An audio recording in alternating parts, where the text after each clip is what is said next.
ನಮಸ್ಕಾರ ಆಹಾರ ಪ್ರಿಯರೇ, ನಾನು ನಿಮ್ಮ ಉಮಾ. ಆನ್ಲೈನ್ ಅಡುಗೆಗೆ ಸ್ವಾಗತ. ಇವತ್ತೊಂದು ಸಿಂಪಲ್ ಬಜ್ಜಿ ರೆಸಿಪಿ ಜೊತೆ ನಿಮ್ಮ ಮುಂದೆ ಬಂದಿದ್ದೀನಿ.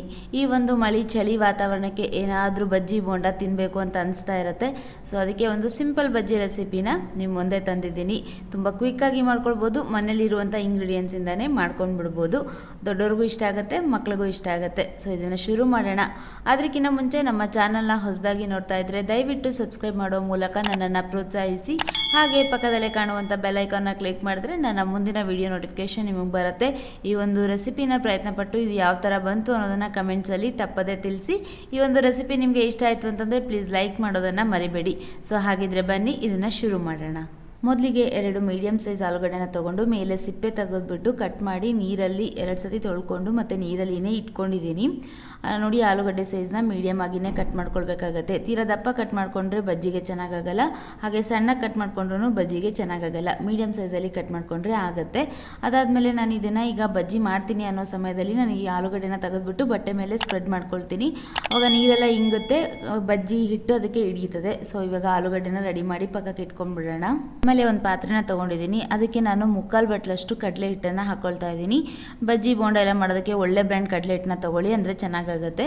ಅದಾದಮೇಲೆ 2 ಚಮಚದಷ್ಟು ಅಕ್ಕಿ ಹಿಟ್ಟನ್ನು ಹಾಕ್ಕೊಳ್ತಾ ಇದ್ದೀನಿ. ಅಕ್ಕಿ ಹಿಟ್ಟು ಹಾಕೋದ್ರಿಂದ ಒಳ್ಳೆ ಗರಿಗರಿಯಾಗಿ ಬರುತ್ತೆ. ಅದಾದಮೇಲೆ ನಾನು ಒಂದು ಅರ್ಧ ಚಮಚದಷ್ಟು ಅಜ್ವಾಯಿನ ಕೈಯಲ್ಲಿ ತಿಕ್ಬಿಟ್ಟು ಹಾಕ್ತಾ ಇದ್ದೀನಿ. ಈ ಥರನೇ ಹಾಕ್ಕೊಳ್ಬೇಕು.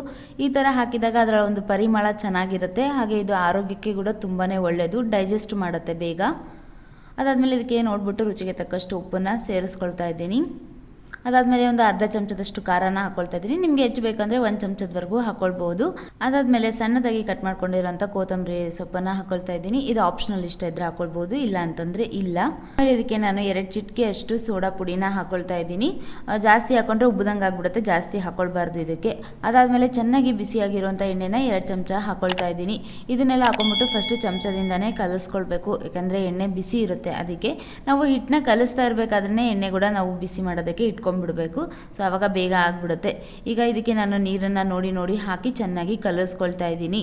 ಹಿಟ್ಟನ್ನ ತೀರಾ ನೀರಾಗಿನೂ ಮಾಡ್ಕೊಳ್ಬಾರ್ದು, ತೀರಾ ಗಟ್ಟಿಯಾಗಿ ಇರಬಾರ್ದು. ಇದು ಕೂಡ ಒಂದು ಮಧ್ಯದ ಹಂತದಲ್ಲಿ ನಮಗೆ ರೆಡಿ ಆಗಬೇಕು. ಅದಕ್ಕೆ ನಾನು ಒಮ್ಮೆಲೇ ನೀರು ಹಾಕ್ಕೊಳ್ಳಾರ್ದೇ ಸ್ವಲ್ಪ ಸ್ವಲ್ಪ ನೀರನ್ನು ಹಾಕ್ಕೊಂಡು ಚೆನ್ನಾಗಿ ಕೈಯಿಂದ ಕಲಿಸ್ಕೊಳ್ತಾ ಇದ್ದೀನಿ. ಬಜ್ಜಿ ಬೋಂಡದ ಹಿಟ್ಟನ್ನ ನಾವು ಕೈಯಲ್ಲೇ ಕಲಿಸ್ಬೇಕು. ಕೈಯಲ್ಲಿ ಕಲಿಸ್ದಾಗೇ ಚೆನ್ನಾಗಾಗುತ್ತೆ. ಇವಾಗ ನೋಡಿ, ಹಿಟ್ಟು ಚೆನ್ನಾಗಿ ರೆಡಿಯಾಗಿದೆ, ಕರೆಕ್ಟ್ ಕನ್ಸಿಸ್ಟೆನ್ಸಿಗೆ ಬಂದಿದೆ. ಈಗ ನಾನೊಂದು ಕಟ್ ಮಾಡ್ಕೊಂಡಿರೋಂಥ ಆಲೂಗಡ್ಡೆ ಪೀಸ್ನ ತೊಗೊಂಡ್ಬಿಟ್ಟು ಈ ಥರ ಎದ್ದಿ ಎಣ್ಣೆಯಲ್ಲಿ ಬಿಡ್ತೀನಿ. ಇಷ್ಟು ಎದ್ದಿ ಬಿಟ್ಕೊಂಡ್ರೆ ಬಜ್ಜಿ ರೆಡಿ ಆಗುತ್ತೆ. ನಾನು ಆವಾಗಲೇ ಎಣ್ಣೆನ ಕಾಯೋದಕ್ಕೆ ಇಟ್ಕೊಂಡಿದ್ದೆ. ಕಾದಿರೋಂಥ ಎಣ್ಣೆಯಲ್ಲಿ ನಾನು ಆಲೂ ಬಜ್ಜಿನ ಬಿಟ್ಕೊಳ್ತಾ ಇದ್ದೀನಿ. ನೋಡಿ, ಸಂಜೆ ಟೀ ಟೈಮ್ಗೆ ಏನಾದರೂ ಬಜ್ಜಿ ಬೋಂಡ ಎಲ್ಲ ತಿನ್ನಬೇಕು ಅಂತ ಅನ್ನಿಸ್ತಾ ಇರ್ತದೆ. ಆವಾಗ ಈ ಥರ ಒಂದು ಕ್ವಿಕ್ಕಾಗಿ ರೆಡಿ ಮಾಡ್ಕೊಳ್ಬೋದು. ಈಗ ಇದು ಒಂದು ಸೈಡ್ ಬೆಂದಿದೆ, ನಾನು ಇನ್ನೊಂದು ಬದಿ ಕೂಡ ತಿರುಗಿಸ್ಬಿಟ್ಟು ಹಾಕ್ಕೊಳ್ತಾ ಇದ್ದೀನಿ. ಇದಾಗಲೇ ಒಂದು ಕೆಂಪು ಕಲರ್ ಬಂದಾಗ ಇದು ನಮ್ಗೆ ಆಗಿದೆ ಅಂತ ಹೇಳಿ ಗೊತ್ತಾಗುತ್ತೆ. ಇವಾಗ ಇದು ಆಗಿದೆ, ನಾನು ತೆಗೆದ್ಬಿಟ್ಟು ಒಂದು ಟಿಶ್ಯೂ ಪೇಪರ್ ಮೇಲೆ ಹಾಕ್ಕೊಳ್ತಾ ಇದ್ದೀನಿ. ಇವಾಗ ಇದಾಗಿದೆ, ಇನ್ನೊಂದು ಬ್ಯಾಚ್ನ ಕೂಡ ಹಾಕ್ಕೊಳ್ತಾ ಇದ್ದೀನಿ. ನಾನು ಯಾವ ಥರ ಈಗ ಆಲೂಗಡ್ಡೆಗೆ ತೋರಿಸಿದೆ ನೋಡಿ, ನೀವು ಅದೇ ಥರ ಹೀರೆಕಾಯಿಗೆ ಮಾಡ್ಕೊಳ್ಬೋದು, ಪಡವಲಕಾಯಿಗೆ ಮಾಡ್ಕೊಳ್ಬೋದು, ಬೇರೆ ತರಕಾರಿಗಳನ್ನ ಉಪಯೋಗಿಸ್ಬಿಟ್ಟು ಕೂಡ ಮಾಡ್ಕೊಳ್ಬೋದು. ಸೊ ಆಹಾರ ಪ್ರಿಯರೇ, ನೋಡಿದ್ರಲ್ಲ ಇವತ್ತಿನ quick and simple and tastiest ಬಜ್ಜಿನ ಯಾವ ಥರ ಮಾಡ್ಕೊಳ್ಳೋದು ಅಂತ ಹೇಳಿ. ಇದನ್ನು ಇವತ್ತೇ ಪ್ರಯತ್ನ ಪಡ್ತೀರಾ ಅಂತ ಅಂದ್ಕೊಂಡಿದ್ದೀನಿ. ನಿಮಗೆ ಇಷ್ಟ ಆದರೆ ಒಂದು ಲೈಕ್ನ ಒತ್ತಿ. ಹಾಗೆ ನಮ್ಮ ಚಾನಲ್ನ ಹೊಸದಾಗಿ ನೋಡ್ತಾ ಇದ್ದರೆ ದಯವಿಟ್ಟು ಸಬ್ಸ್ಕ್ರೈಬ್ ಮಾಡುವ ಮೂಲಕ ನನ್ನನ್ನು ಪ್ರೋತ್ಸಾಹಿಸಿ. ಹಾಗೆ ಪಕ್ಕದಲ್ಲೇ ಕಾಣುವಂಥ ಬೆಲ್ ಐಕಾನ್ನ ತಪ್ಪದೇ ಕ್ಲಿಕ್ ಮಾಡಿ. ಮತ್ತೆ ಇನ್ನೊಂದು ರುಚಿಕರವಾದ ಅಡುಗೆ ಜೊತೆ ನಿಮಗೆ ಸಿಗ್ತೀನಿ. ಅಲ್ಲಿವರೆಗೂ ಧನ್ಯವಾದಗಳು.